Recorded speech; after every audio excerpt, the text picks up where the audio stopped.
Nous allons voir dans cette vidéo comment créer une liste hiérarchisée à partir d'un texte entré sans formatage. J'ai ici un document avec le texte avec lequel je veux faire une liste hiérarchisée. Je le sélectionne et je vais créer ma liste hiérarchisée avec ce bouton-là. Je vais choisir cette fois-ci une liste numérotée, classique. Je choisis cette liste numérotée. Évidemment, la hiérarchie n'est pas assignée à la liste, il s'agit de le faire maintenant. Alors je choisis les niveaux que je veux déplacer ou décaler d'un niveau. J'utilise les boutons pour décaler ce niveau.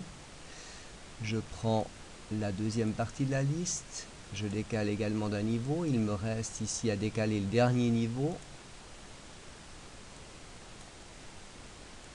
Voilà, ma liste hiérarchisée est déjà finie. Je pourrais m'arrêter là. Je peux perfectionner cette liste en formatant de manière un peu plus précise les espaces entre les numéros, entre les textes. On voit qu'ici, par exemple, l'alignement n'est pas idéal. Je peux le faire de différentes manières.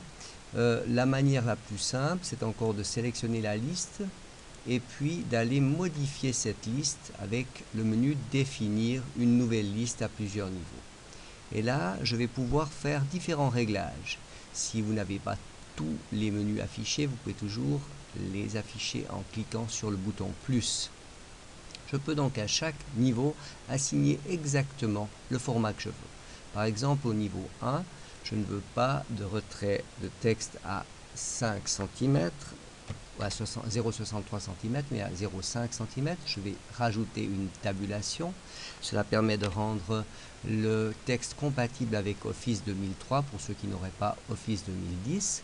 Je rappelle aussi que la position 0 cm correspond à la position du numéro qui est à 0 cm de la marge, donc au bord de la marge, et la position du retrait de texte c'est 0,5 cm par rapport à la marge. Voilà.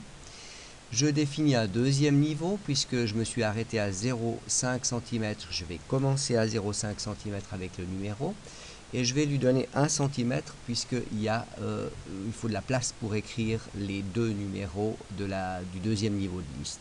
Je vais aussi ajouter un tabulateur. Je l'ajoute à 1 cm et demi la marge. Ici, il faut aussi ajouter 1 cm et demi puisque il faut 1 cm entre le numéro et le texte. Je choisis mon dernier niveau et là, comme j'avais terminé à 1 cm et demi, je commence à 1 cm et demi. Je laisse une marge de 1 cm entre le numéro et le texte et je rajoute un tabulateur ici au même endroit. Je fais OK. Ma liste est formatée de manière correcte. Je peux aller même un tout petit peu plus loin. Je peux assigner à chaque niveau de liste un style. Si j'ai déjà prévu un style, en ayant ajouté le style à ma gamme des styles, ma gamme personnalisée de styles, je peux par exemple décider que le niveau 1 de ma liste, ce sera le style liste à numéros. Je peux le faire toujours par ce biais-là.